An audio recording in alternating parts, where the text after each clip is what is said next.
សួស្តីអ្នកវិនិយោគនិងសហគ្រិនទាំងអស់ខ្ញុំឈ្មោះ Inger ហើយខ្ញុំសូមអញ្ជើញលោកអ្នកមកកាន់ឱកាសវិនិយោគដ៏ចំណេញបំផុតអចលនទ្រព្យប្រណិតនៅទីក្រុងឌូបៃគឺជាទីផ្សារដែលមានសុវត្ថិភាពនិងប្រាក់ចំណេញខ្ពស់បំផុតយើងផ្ដល់ជូននូវបរិយាកាសគ្មានពន្ធស្ថិរភាពសេដ្ឋកិច្ចនិងកំណើនវិនិយោគដ៏ល្អឥតខ្ចោះ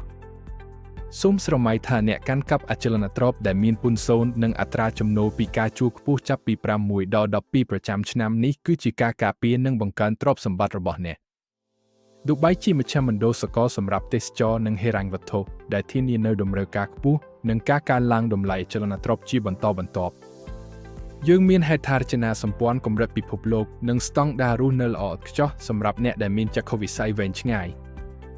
មិនថាអ្នកចង់ពង្រីកការវិនិយោគឬបង្កើតទ្រព្យសម្បត្តិយូរអង្វែងអចលនទ្រព្យនៅឌូបៃគឺជាជម្រើសដ៏ត្រឹមត្រូវបំផុតសម្រាប់ព័ត៌មានបន្ថែមសូមទាក់ទងមកខ្ញុំតាមរយៈ WhatsApp 234 813 905 ឬ email ikechakku579gmail.com ខ្ញុំឈ្មោះ Inger ហើយខ្ញុំរីករាយនឹងជួយអ្នកទទួលបានជោគជ័យក្នុងទីផ្សារឌូបៃការវិនិយោគដ៏អស្ចារ្យរបស់អ្នកចាប់ផ្ដើមថ្ងៃនេះ